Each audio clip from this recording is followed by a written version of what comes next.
এনেকুৱা এটি সুন্দৰ অধ্যায় ভাবিলে আচৰিত হৈ পাওঁ। যিটো নেকি 5 বছৰীয়া সন্তান কপিলে এইখিনি জ্ঞান দিবলগীয়া হৈছে মাকক বাপ। মানে আমাৰ আজি কপিল ঈশ্বৰে ভাগৱত ৰূপী কপিল ঈশ্বৰে আমাৰ সমস্ত কথা জ্ঞান দিছে। সাধুৰ সংগ কেনেকুৱা খুব সুন্দৰকৈ কৈছে যে আমি সংগ কাৰ ল'ব লাগে। কপিলৰ যোগেদি এইটোৱে আখ্যান আহিছে বাপ। আমাক কপিলে কৈছে হে আই তুমি মন ইত্যাদি চিতলৈকে শুদ্ধ কৰিবলৈ হ'লে সাধুৰ সংগলৈ যাবা। সাধুৰ লক্ষণটো খুব সুন্দৰকৈ বুজাই দিছে। যিজন পুৰুষে একান্তভাৱে ঈশ্বৰৰ ভক্তি কৰে তেওঁৰ সুশীল ভাষণ সুশীল বাক্য মিঠা, তেওঁ একান্ত চিতে কাৰো প্ৰতি হিংসা দৃষা বা অন্য ভাৱ নাথাকে, যাৰ শত্ৰু নাথাকে সেইজন ব্যক্তিৰ বোলে শত্ৰু নাথাকে বুলি কৈছে। গতিকে তেনেকুৱাজন সাধুৰ সংগলে সদায় যদি নিতে কৰা তেতিয়াহ'লে তুমি তৰি যাবা। সাধুৰ চিনাকি দিলে, তাৰপিছতে দিছে বাপ যুগৰ কথাটো।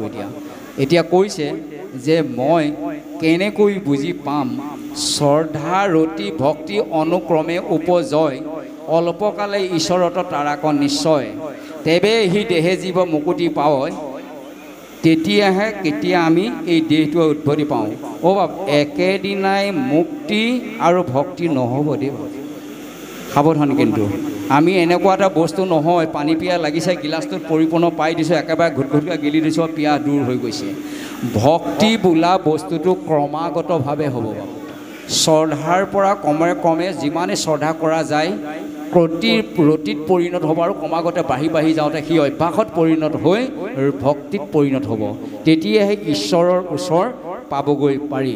সেইকাৰণে আমাক সাধুৰ সংগলৈ যাবলৈ দিছে। নিতে মানে সদায়, আৰু দুজনৰ সংগত ত্যাগ কৰিবলৈ কৈছে। অলপ আগতে কৈ দিছে বাৰু। আমি তেনেকুৱাজন সাধুৰ সংগত যদি সদায় ৰতি কৰিবলৈ যাওঁ, তেওঁৰ লগত যদি সহযোগ কৰিবলৈ যাওঁ, তেওঁৰ লগত উঠোঁতে বহুতে খাওঁতে শুওঁতে আলাপ আলোচনা কৰিবলৈ যাওঁ, তেতিয়াহ'লে সাধুৰ সংগৰ মুখেদি কৃষ্ণৰ কথা শুনোতে আমি কৃষ্ণৰ কথা শুনিবলৈ ধাৱমান হ'ব পাৰিম। এই ৰতিটো বাঢ়ি যাব। তেতিয়া কৈছে ভক্তি ভৰিলে পুৰুষৰ বৈৰাগ্য জন্ময়, তেবে এহি দেহে জীৱে মুকুতি পায়। মুক্তি পাবলৈ আৰু বেলেগ এটা দেহ ল'ব নালাগে, এই দেহতে মুক্তি হ'ব বোলে। যেতিয়া সাধু সংগ কৰি লৈ যাবা তেতিয়া এই দেহটোতে আমি মুক্তি পাম। কেনেকৈ পাম? দেহটো দ্বিতীয় জন্ম হয়। কেতিয়া? আমি সকলোৱে দ্বিতীয় জন্ম পোৱা মনত ৰাখিব। মাতৃগৰ্ভৰ পৰা এটা জন্ম পালোঁ, দ্বিতীয় জন্ম হ'ল আমাৰ ভকতিৰ। যিদিনাই আমি শৰণ গ্ৰহণ কৰিলোঁ সেইদিনাই আমি এটা দ্বিতীয় জন্ম পালোঁ। গতিকে এই জন্মটো আমাৰ দ্বিতীয় জন্ম। আজিৰ যিটো জন্ম আমি আনুষ্ঠানিকভাৱে পাইছোঁ, এই জন্ম আমি দ্বিতীয় জন্ম। এই দ্বিতীয় জন্মটো পাবলৈ আগৰ জন্মটো দেহটো বেলেগ আছিল, আজিৰ দেহাটো বেলেগ নেকি বাপ কওকচোন? দেহাটো একেই নহয় জানো বাপ? কিন্তু আমি পৰ্যায়টো কেনেকুৱা পাইছোঁ, আগতে কেনেকুৱা হৈ আছিলোঁ, আজিৰ যুগটোত কেনেকুৱা হৈ আছোঁ। গতিকে দেহটোৱে কৈছে, যুগটোৱে ভক্তিৰ যুগটোত কৈছে এই দেহটোতে পাম মুক্তিৰ যুগটো। আকৌ মুক্তি পাবলৈ বেলেগ আৰু আমাৰ দেহ ধৰিবৰ প্ৰয়োজন নাই, এই দেহটোতে আমি মুক্তি পাই যাম। হেন শুনি দেৱহূতি আচন্ত সম্প্ৰতি, এই বিষয়ত কোনো উচিত ভকতি। তেতিয়া দেৱহূতিয়ে কৈছে ঠিক আছে, এই দেহটোতে যদি আমি ভক্তি পাম তেতিয়াহ'লে কওকচোন। দেৱহূতিয়ে কৈছে কোনো বিষয়ত উচিত ভক্তি, আমি উচিত ভক্তি এতিয়া কোনটো কৰিব লাগে। তাৰপিছতে কৈছে তাতে মোৰ ভাগ্য ভক্তি বুজিবাক চাওঁ, যেন অপৰ এখেত স্বৰূপক পাওঁ। তাতে মই এই ভক্তিৰ কথাখিনি আৰু বুজিবলৈ বিচাৰিছোঁ, যাতে মই তোমাৰ মুখেদি সহজতে এই ভক্তিৰ কথাখিনি বুজি পাওঁ। গতিকে তুমি হে পুত্ৰ কপিল ঈশ্বৰ তুমি মোক কোৱা, এই বুলি কথা গোটেইখিনি তেওঁক আহ্বান জনাইছে। তাৰপিছতে ক'ব বিচাৰিছে ইটো কথা মহুক বুজায়ো আৰু বৰ, কেন বিধি ধ্যান কথ বিধি অংগতাৰ। ঈশ্বৰক ভক্তি কৰিবলৈ বিধি কেনেকুৱা, মানে নিয়ম নীতিবোৰ কেনেকুৱা, অংগ কেনেকুৱা, এইবোৰ কৈ দিছে। সেইকাৰণে অলপ আগতে বাপ জনাই কৈছিলে অষ্টাংগ যোগ। এটা যুগৰ কথা মাত্ৰ মই ক'ম বাপ আপোনাক হ'ব, বাকীসকলে নকওঁ। যিটো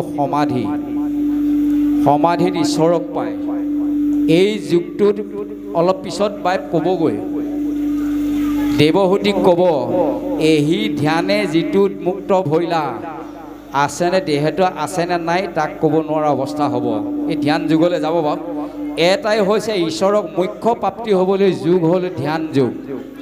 ধ্যান যুগৰ কাৰণে ভজন ল'ব লাগিব বাৰু। আপোনাসৱক মই আজি স্পষ্টভাৱে কৈছোঁ, ভজন ল'ব লাগিব। ভজনৰ ধ্যান যুগ, অষ্টাংগ যুগ বুলি কৈছে। ধ্যান, ধাৰণা, সমাধি, এই অষ্টাংগ যুগ আছে নহয় বাপ। গতিকে আমাক শৰণত এটা ব্ৰত কৰাইব, দণ্ডবত, অষ্ট অংগ। দণ্ডবতত অষ্ট অংগ লাগে। কপাল, বাহু, বুকু, শিৰ, আঁঠু, গৃহা। এই ভূমিত মাটিত পেল মানে দীঘল কৰি লয়নে বাপ? প্ৰথম দণ্ডবত। দণ্ডবতে জানিবা কায়ৰ শৰণ। দণ্ডবত হোৱাৰ লগে লগে দেহটো শৰণ, তাৰপিছত চিত শৰণ, মন শৰণ আৰু বাক্য শৰণ। এই চাৰিটা শৰণ হ'ব লাগিব বাপ। সেইকাৰণে আমাক এতিয়া কেনেকৈ কয় নাজানো, 4 শৰণত 4বাৰ সেৱা ল'ব লাগে। গুৰুত শৰণ, ভকতত শৰণ, ঈশ্বৰত শৰণ, নামত শৰণ। এই শৰণ লোৱাৰ পিছত এতিয়া ভজনতো ল'ব লাগে। ঈশ্বৰৰ মুক্তি পাবলৈ হ'লে সমাধি যুগ। সমাধি যুগটোত এইটোৱেই কৈছে, পদ্মাসনত বহি ল'ব লাগিব বাপ। মনত ৰাখিব, এই পদ্মাসনত বহি লৈ চকু এই নাকটোৰ আগলৈ চাব কৈছে, এই নাকটোৰ আগলৈ, আৰু হাতে পদ্ম, এই পদ্মৰ ওপৰত কৰজোৰে কৰি লৈ একান্ত মনে যেতিয়া ধ্যান কৰিবা ঈশ্বৰলৈ। এই ৰূপটো কাৰ? ঈশ্বৰৰ। এই ঈশ্বৰ ৰূপটো পদৰ ভৰিৰ বুঢ়া আঙুলিৰ পৰা মূৰৰ মূৰীয়াৰ পাখিলৈকে ৰূপটো বৰ্ণনা আছে। এই বৰ্ণনাৰ প্ৰতি যেতিয়া ধ্যানত একান্ত মন আপুনি হ'ব, তেতিয়া ঈশ্বৰৰ প্ৰতিবিম্ব চকুৰ আগত দেখা পাই যাব। একান্ত ধ্যান লাগিব বাপ। কিন্তু এই একান্ত ধ্যান কৰাৰ লগে লগে তেতিয়া আপোনাৰ ৰূপটো মূল্য কৈছে। তেতিয়া আয়েক কৈছিলে, এহি ধ্যানে যিটো ভক্ত ভৈলা, সি তেতিয়া একান্ত মনৰ ভাৱনাটো যেতিয়া আহিব, কাষত কোন আছে, আগত কোন আছে, পিছত কোন আছে, একো গমগতি নোপোৱা হৈ যাব। এই ধ্যানটোৰ এইটোৱে হ'ল অষ্টাংগ যুগৰ লক্ষণ। আৰু সেই লক্ষণটোকে কৈছে সাধুৰ সংগত ল'বলৈ কৈছে, একান্ত মনে কৈছে। সেইকাৰণে অলপ প্ৰথম আপোনাৰ মই এটি নিবেদন জনাই গৈছিলোঁ, আজি সাধুৰ সংগ। ইয়াত আমি এটা কথা স্পষ্টভাৱে ঘোষণা কৰিব পাৰোঁ, য'ত হৰি থাকে ঈশ্বৰ কীৰ্তন কৰি সমস্তই প্ৰভু ভগৱন্ত ব্ৰহ্মময় ঈশ্বৰ হৈ পৰে। কাৰণ এখন সাধুৰ সংগ। এই সাধুৰ সংগত থাকি ঈশ্বৰৰ কথা শুনিবলৈ কৈছে। তাত যদি ঈশ্বৰৰ কথা নুশুনি অন্যমনস্ক হয়, তেতিয়াই ব্যাঘাত হয় বাপ। গতিকে আমি প্ৰথমে সাৱধানে কৈছোঁ, সাধুৰ কথা একান্ত মনে সেই সাধুৰ লগত গৈ সেই ধ্যানটো আনিব লাগিব। কৰ্ণে ঈশ্বৰৰ কথা শুনিব লাগিব, হৃদয়ংগম কৰিব লাগিব, তেতিয়াহে অনুভূতি জাগিব। আৰু অনুভূতি নহ'লে আপুনি কাৰ্যত পৰিণত কৰিব নোৱাৰিলে ইয়াৰ পৰা আপুনি লাভ নহ'ব বুলি কৈছে। ভাগৱত পাঠ কৰিলেও, অনুষ্ঠান পাতিলেই যে ইয়াৰ পৰা পুণ্য পাব, ইয়াৰ পৰা নহ'ব বুলি কৈছে বাৰু। যদি আপোনাৰ কায়, বাক্য, মন এই অনুষ্ঠানত আছে নে নাই? এতিয়া নামঘৰলৈ আহিছোঁ, মনটো যদি ঘৰত থৈ আহা, সেই বিষয়লৈ গৈ আছে, ইয়াত থকা কোৱা কথাবোৰ অৰ্থটো নুশুনিবও পাৰে বুলি ভাগৱতে কৈছে বাৰু। গতিকে একান্ত মনে শ্ৰৱণ কৰিব লাগিব। আৰু তাৰ ফলটো মাত্ৰ এটা সাধু কথা মই বাপলৈ আগবঢ়াই দিম। ইয়াত কথা নুশুনিলে পুণ্যৰ ফলটো কি হ'ব, পাপৰ ফলটো কি হ'ব, মাত্ৰ এটা সাধু কথাৰ সৈতে মই ক'ব আৰম্ভ কৰিছোঁ। 2 মিনিট। এনেকৈ আজি আপোনাৰ সবে অনুষ্ঠান কৰা নিচিনাকৈ এটা অনুষ্ঠান খুব সুন্দৰভাৱে এখন গাঁৱত কৰিছিল। সেইখন গাঁৱলৈও ভাগৱতৰ পাঠলৈ এনেকৈ পাঠকে নিমন্ত্ৰণ কৰি ৰাইজৰ নিমন্ত্ৰণ কৰিলে, সকলো ৰাইজ আহি তালৈ আপোনাৰ সবে যেনেধৰণে গাঁৱৰ বহু দূৰৰ গণ্য মান্য ব্যক্তিকো নিমন্ত্ৰণ কৰিছে, তেনেকুৱা তাতো অন্য গাঁৱৰ পৰা 2জন নিমন্ত্ৰণ কৰিছিল। 2জন ককাই ভাই ভাগৱতলৈ বুলি আহিল। আছিলে ৰাতি অনুষ্ঠান। আহি থাকোঁতে কিবা দৈবী পাকত বতাহ বৰষুণৰ কাৰণে পথভ্ৰষ্ট হ'ব লগা হ'ল। পথভ্ৰষ্ট হৈ ককায়েকে গৈ ৰাস্তাৰ কাষতে থকা এঘৰত থাকিব লগা হ'ল। ভায়েকে কোনোমতে বাট বিচাৰি বিচাৰি আহি পাই নামঘৰত আছেহি। ৰাতি ৰাতি ভাগৱত শ্ৰৱণ হ'ল। অনুষ্ঠান সামৰণিৰ পিছত যেতিয়া ভকত দিহাদিহি ঘূৰা ঘূৰি যাব লগা হ'ল, সেই ভায়েকো নামঘৰৰ পৰা যাওঁতে ৰাস্তাতে সেই ককায়েক থকা ঘৰখনক অতিক্ৰম কৰি ককায়েকক লগ পালে। দুয়ো গৈ আছে। গৈ থাকোঁতে আকস্মিকভাৱে বজ্ৰপাত পৰি দুয়োৰে মৃত্যু ঘটিল। মৃত্যু ঘটাৰ লগে লগে ককায়েকৰ ওচৰলৈ বিষ্ণুদূত আহিছে, ভায়েকৰ ওচৰলৈ যমদূত আহিছে নৰক যান্ত্ৰণা দিবলৈ। ককায়েকৰ ওচৰলৈ আহিছে বিষ্ণুদূত বৈকুণ্ঠলৈ নিবলৈ। তেতিয়া ককায়েকে প্ৰশ্ন কৰিছে, হে বিষ্ণুদূত, বিষম কিয় কৰিছা? মই ৰাতি ৰাতি এঘৰ গৃহস্থী ঘৰত আছোঁ। সেই গৃহস্থী ঘৰ জানিব পাৰিলে এগৰাকী বেশ্যাৰ আলয়। মই বেশ্যাৰ ঘৰত পতিত হৈ আছিলোঁ, কিন্তু মোৰ ওচৰলৈ বিষ্ণুদূত আহিল। মোৰ ভাতৃ গৈ নামঘৰত আছিল, ৰাতি ৰাতি ভাগৱতৰ কথা শুনিছিল, গতিকে তেওঁকহে আনিব লাগে বৈকুণ্ঠলৈ। মইতো নৰকহে যাব লাগে, বিষ্ণুদূত মোৰ ওচৰলৈ আহিব লাগে, মই ভাগৱত অনুষ্ঠান নাপালোৱেই। তেতিয়া বিষ্ণুদূতে কৈছিল, শুনা, যদিও তোমাৰ ভাতৃ নামঘৰত আছিল, কিবা কাৰণত ককায়েকে যে বেশ্যাৰ ঘৰত আছিল এই কথাটো জানি পালে। জানি পোৱাৰ পিছত নামঘৰত থাকোঁতেও তেওঁ অহৰ্নিশে মনটো ভাগৱতত নাই। সেই তালৈকে গৈ আছে, আয়ৈ দেহি, কি জানিবা কি ককায়েকে সেই পতিতালয়ত কি বা ভাৱত কেনেধৰণত আছে, কি অৱস্থাত আছে। এই নামঘৰত থাকোঁতেও মনটোৱে সদায় তাত থকাৰ কাৰণে, অহৰ্নিশে তাত থকাৰ কাৰণে, পাপ মনটোৰ কাৰণে বিষ্ণুদূতৰ ঠাইত যমদূত আহিব লগা হ'ল। ককায়েক যদিও পতিতা ঘৰত আছিল, কিন্তু অহৰ্নিশে মনটো আছে নামঘৰত। আয়ৈ দেহি, কি মোৰ কপাল, হে প্ৰভু, মোক কি দুখ দিলা, মই কিয় তাত গৈ নাপালোঁগৈ? তাত চাগৈ ইমান সুন্দৰ সুন্দৰ কৃষ্ণ প্ৰভু ভগৱন্তৰ কথা ওলাইছিল, ইমান ভকতৰ শ্ৰীমুখ মই দৰ্শন কৰিবলৈ পালোঁ হ'লে, হে প্ৰভু, মোক কি কৰিলা, কিয় মোক ইয়াত বঞ্চিলা? এই বুলি ঈশ্বৰকে চিন্তা কৰি থকাৰ কাৰণে তেওঁক বৈকুণ্ঠলৈ নিবলৈ বিষ্ণুদূত আহিল। গতিকে আমাৰ ফলৰ তাৰতম্য হয় বা ভাগৱত শ্ৰৱণ কৰিলেও ফলৰ তাৰতম্য আছে, মনত ৰাখিব। কেনেকৈ আছে? ভাগৱত ভাৱনাৰ ওপৰত সিদ্ধ হ'ব। আপুনি কি ভাৱে ভাগৱত শ্ৰৱণ কৰিছে। এটাই উদাহৰণ, এই অলপ আগতে মেট্ৰিক ফাইনেলবোৰ দিছিল নহয়, একেখন স্কুলতে পঢ়া, একেজন মাষ্টৰে পঢ়া, একে বেষ্টৰে 15জন ছাত্ৰ ছাত্ৰী, সকলোৱে মেট্ৰিক ফাইনেল দিছিল, কিন্তু ৰিজাল্টবোৰ বেলেগ বেলেগ কিয় হ'ল? ৰিজাল্টবোৰ সকলো একে হৈছে জানো বাৰু? মেট্ৰিক ফাইনেল দিয়া ছাত্ৰ ছাত্ৰীবিলাকৰ চাওকচোন, স্কুল একেখনেই, মাষ্টৰ একেকেইজনেই, পাঠ্যপুথি একেকেইটাই, একেটা চেণ্টাৰতে পৰীক্ষা দিছে, কিন্তু ৰিজাল্টবোৰ বেলেগ বেলেগ হ'ল। কিয়? ভাগৱত একেখনেই, নামঘৰ এইটোৱেই, ভকত আমিবোৰেই, ইয়াৰ পৰা ফলবোৰ বেলেগ বেলেগ হ'ব প্ৰত্যেকৰে। কিয় হ'ব? যিজনে শ্ৰদ্ধা পাতি শুনিছিল, যিজনে ভালদৰে পঢ়িছিল 24 ঘণ্টা, যিজনে ভালদৰে উত্তৰবিলাক লিখিলে, ফাৰ্ষ্ট ডিভিজন ফাৰ্ষ্ট ক্লাছ লৈ লেটাৰ পালে, পাল মাৰি যিজনে থাকিল, সময়ত পঢ়াৰ মন নিদিলে, সেইজন থাৰ্ড ডিভিজন হয়তো ফেইলো কৰিছে। ইয়ালৈ অহাও যিজনে একান্ত মানে কৰ্ণ পাতি শুনিছে, ফাৰ্ষ্ট ডিভিজনত লেটাৰ লৈ গুচি যাব। যিজনে পাল মাৰিছে, খন্তেকে ইয়াত আছে মনটো, খন্তেক আকৌ বিষয়লৈ পঠিয়াইছে, হয়তো থাৰ্ড ডিভিজন পাব, নহ'লে হয়তো ফেইলো কৰিব পাব। গতিকে একান্ত মানে সেইকাৰণে ভাগৱতে বাৰে বাৰে কয়, শুনা সাৱধান, শুনা সাৱধান বুলি কৈ আছে, আমাক সাৱধান হৈ কৰিবলৈ কৈছে। এতিয়া আহোঁ, কৈছে যে হেন পিধিত কত ধ্যান বিংগতা, এইটো কথা মহোক বুজাই হয়। মই শ্ৰীমতী এইটো কথা বৰ টান, সুখে বুজো যেন মতে কৈও ভগৱান। মই মহিলা শ্ৰীমতী, হে পুত্ৰ মোক বুজাই কোৱাচোন কেনেকৈ বুজিব পাৰোঁ। সুখে মৈতেয় বুলন্ত শুনা ব্যাসৰ নন্দন, এহিমতে মাতৃৰ বুজিয়া প্ৰয়োজন।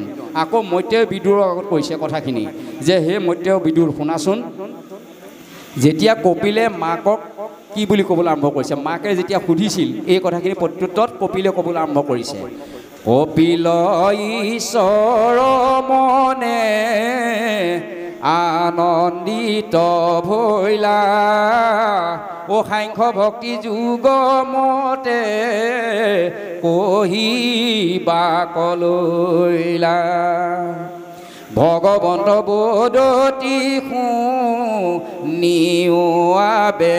আই, ঐ উত্তম ভকতি কহোঁ তোমাত বুজাই।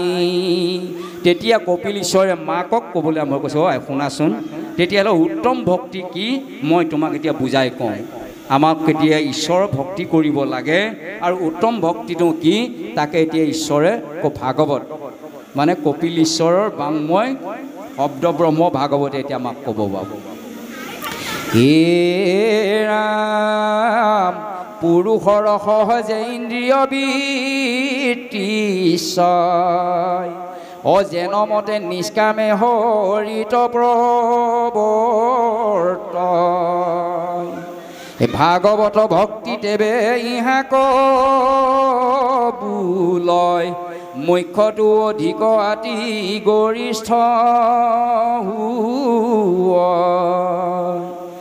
লিংগ দেহা জীৰ্ণ ইটো অল্পতে কৰয়, অন্নপান গৰ্ভাগ্নিয়ে যেমন দয়, ভক্তি যেন মতে শ্ৰেষ্ঠ কহিল নিৰ্ণয়, মূৰ পদ সেৱাত ৰসিক যিটো হয়। সেয়াই উত্তম ভকতি কওঁ শুনাচোন, বোলে কি পুৰুষৰ সহজে ইন্দ্ৰিয়ৰ বৃত্তি ছয়। পুৰুষ শব্দে অকল আমাৰ পুৰুষসকলক বুজোৱা নাই দেই বাপ, এইটো নাভাবিব। পুৰুষ শব্দে ভাগৱতে আমাৰ দেহটোক বুজাইছে। দেহ যদি ক'লে হ'লে আইগৰাকীক নক'লে হ'লে, পুৰুষ বুলি যদি আমি পুৰুষসকলে বুজিলেওহেঁতেন, তেতিয়াহ'লে প্ৰকৃতিৰ ৰূপা আইক দেৱহতীটো প্ৰকৃতি নক'লে হ'লে। তাৰমানে পুৰুষ শব্দে আমাৰ দেহক বুজাইছে। আমাৰ দেহত থকা 10 ইন্দ্ৰিয়ক প্ৰকৃতি বুলি কৈছে।